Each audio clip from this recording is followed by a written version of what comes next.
Do you find that there's sufficient support from the government and from the authorities to help developers at this particular point in time? Because I'm just thinking of the workers that are working to build and construct the entire supply chain that is also leading towards the successful completion of any developer's projects. Do you have any comments on this? Yes, I do. If you look at the financing part of it, property developers are not easy to get financing. For the past couple of years, it's not easy to get financing. So unless that you have very good connections with the bankers and the bankers trust you a lot and the project is very viable, then they may look at it. Okay. And I was even given to understand, even the special relief announced by the government, the property developers cannot get benefit on it. Because many banks, they refuse to even give lending to property sectors and construction sectors. So if you are in trading, building materials, yes, they are willing to give it to you. But if you are constructions like contractors or developers, it's quite difficult to get. So to me, what the government should do, as I look at it, is that a few things they're still able to do. One of the things they're able to do is that the contribution to EPF, the employees and the employer contribution, you need to frozen it for a couple of months, for example, 6 months. Why? You have to provide liquidity, not only to property developers or contractors, but the whole market. Because we need to provide liquidity to the market so that the market are able to sustain this crisis for not working at all. For not working means 2 months without income. But you got expenses. Your fixed expenses is out. You cannot say you don't want to pay. Even the bank loans, you have moratorium, but yet you still have to pay interest. But they just postpone the payment. So therefore, government must provide the liquidity. That likewise, if you want the bank to give out more loans in order to spur the economic growth, as well as eventually will promote what I call private investment and private consumption. One of the things I believe that the government or bank sector can do is the lowering of the statutory reserve requirement, SRR, so that you provide more liquid to the market. And with the liquid, the bank only can continue to provide lending to the businessmen who are in need of financial assistance. That is one of the things they should look at it. Other than this, the overall market, we should also look at lowering the OPR, overnight policy rate. Why overnight policy rate is very important? Just look at the globally. We are closing in to zero interest rate. But our interest rate, the OPR is still 2.75, if I'm mistaken. So we still have room to come down.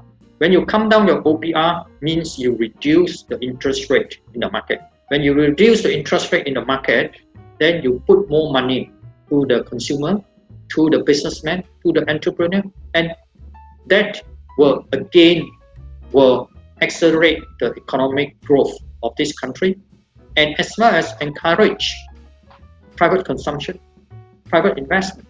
And when you start generate this, at the end of the day, the economy will grow. The government will have income, revenue through tax or indirect tax. Through that way, the government also can help more people. That is the way to go forward. I think 3 things the government still can do, particularly after MCO. Because initially the MCO, we thought that we only probably 2 weeks or 4 weeks. So, but now it turned out to be 8 weeks, 2 months. 2 months without income.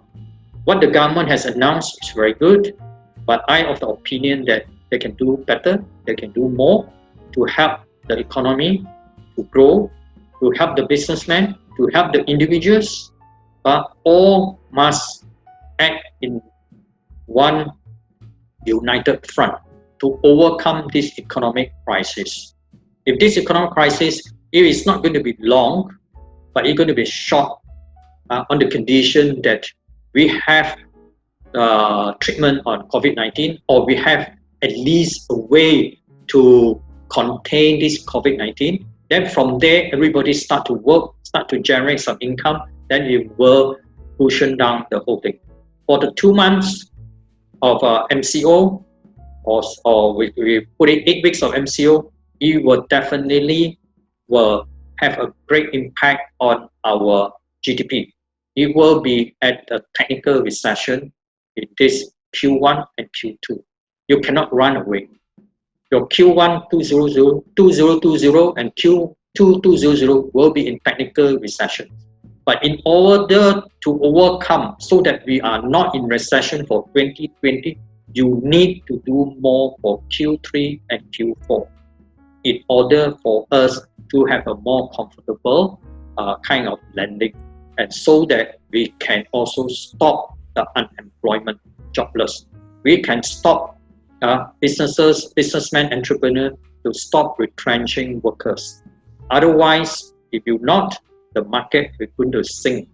When the market sinks, it will not be good for anybody. You see, but I can say the property market, well, no matter how you sink also, you will have a limit, simply because of the moratorium, simply because of what happened a couple of years ago, that the property market will be down. We have a very soft market for the past, I would say, 4 years, around 4 years, 3.5 to 4 years. So because of that, we are lucky in the industry, in property sectors. We have gone through the hard time, but at another 6 months or a year, I think we are okay. So a lot of people have talked about very negative on property market, but to me is that one of the sector which is well contained, simply because we seems that prepare for this pandemic. We have been prepared for a couple of years, not only this year, not only this month. Couple of years ago, the market already down. The developer is cutting their development, postponing their launches, all these things. If you look at the supply, new property supply in the market are down every year, down about 20% for the past 2-3 years. So we are okay. The industries, I think the industry players are okay.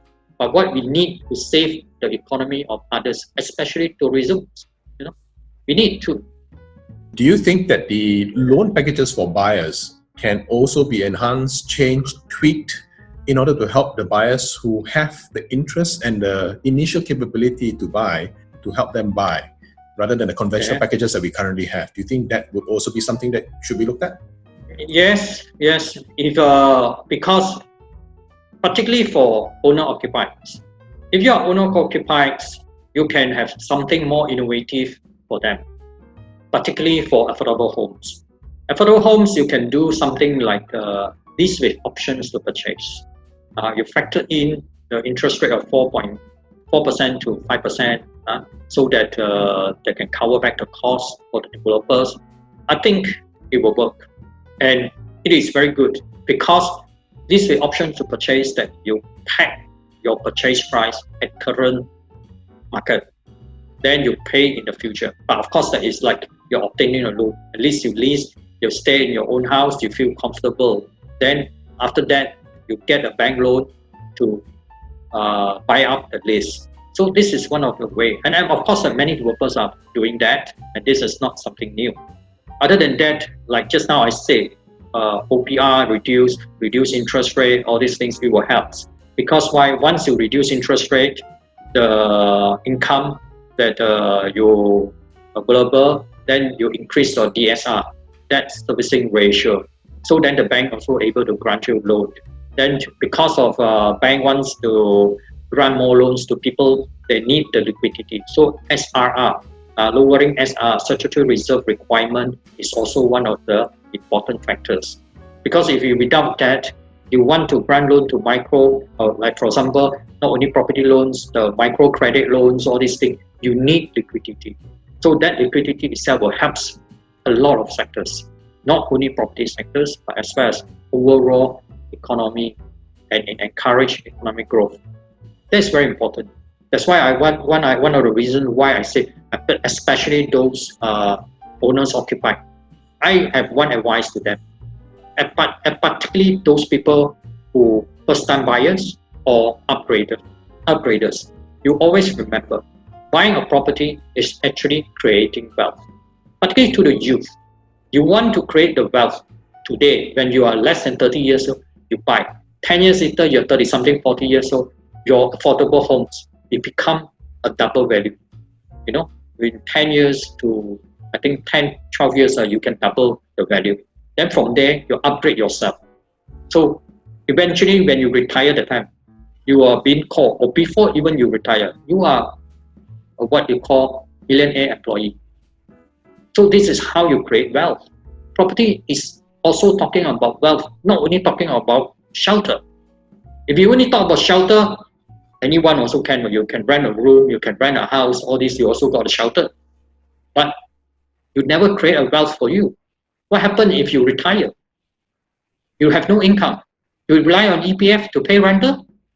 It doesn't make sense. So you buy one, okay, next time, you double the value, you buy another one because of your income ability is increased. So you still keep the one that you bought earlier for rental. So with the rental, help you to repay your first loan. And the second loan, you use your own money. So at the end of 50 years, you know, your 15 years of age, after 20 years or 25 years, both property belongs to you. Don't you think that you are a millionaire employee? And when you retire, you have a passive income from the rental, and you have the EPF money to sustain yourself for another 20 years to 30 years. Don't you think that's a very good way to take care of yourself, to protect yourself? Yeah, I know a lot of people say, whoa, it is better to rent now than to buy a property because your property is so expensive, rent is so little, then you compare like that, the figure will be better. Because why? You pay less money. But you've forgotten that you did not create any wealth. You are stagnant there. You depend on your income. Every month you collect 5,000 to 10,000 income. And you have to spend how much you can save. So the only way to create wealth for the lower income group and for the employees is to buy property and pack your wealth in property.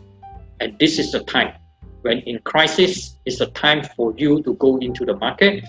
You are one of the person who take the risk, you take the opportunity. Why? In any crisis, there's always opportunity. Look at it properly, buy it, and you will never regret. In 5, 10 years time, you will look at your property value, you are laughing. Why? Because you create wealth for yourself. Particularly for youth. For youth, I encourage them to buy affordable homes if they cannot afford more expensive. Upgraders, you upgrade yourself. The apartments that you are staying, the condos you are staying, you rent it out, you get the rental that you can offset your repayment, then you buy one landed property, terrace houses, you'll never go wrong. As I say, terrace houses, they're double, triple your value in 10, 20, 30 years time. You know, it's just like in Cheras. In the 80s, 30 years, now 30 over years, I think it's 30 over years now. It's know how many times? 100,000 to 600, 700, 800,000, 7, 8 times. How you create a 7, 8 times wealth in your lifetime? Property is still the thing. Is it like I always never change my mind, you know, from the day when I graduate until today, it's still the same. You know, 30 over years, it's still the same. Your first property that you purchased, you don't have to tell us where or how much. The first one, the day you bought to today, what is the value increase? Oh, a lot. 10 yeah, times? I just quote the example actually just now, the example. Yeah. In fact, I can tell you, I bought it in Cheras and now it's worth about close to $1 million. So is it 10 times? Oh yes, close to 10 times. So 30 years, 10 times. Yes. Yeah, that's a phenomenal story. Yes. It's a phenomenal story. In fact, story. I can tell you, not only this story is not only happened to me, it happened to many. You can ask your peers, ask the first property you buy and today how much it costs. You know, they will tell you enormous. You look at Taman Tun, 30 years ago, how much is a property and today is a couple of millions. They're only 300, 400,000 30 years ago. And now it's talking about 3, 4 million terrace houses, semi-Ds. You look at them, just look at it. You know, you don't need to do much research, you know.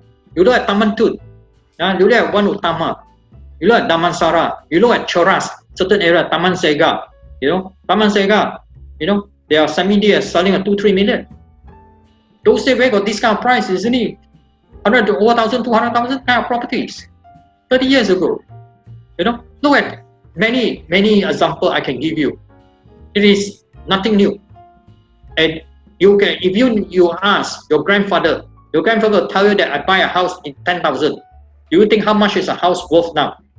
You look at Pudu, I think the shop lot there is 10,000. Today, talk about 50 years ago, 10,000. Today is millions. So you don't need a scientist to tell you how this thing works. I can tell you, property market will always there, and you need is one very important thing, is that sustainability. You must able to sustain it. Okay, calculate it properly, sustain it. You save now, and you will be happy future. And you definitely make it one. But don't like somebody who buy until 5, 6, 7 properties.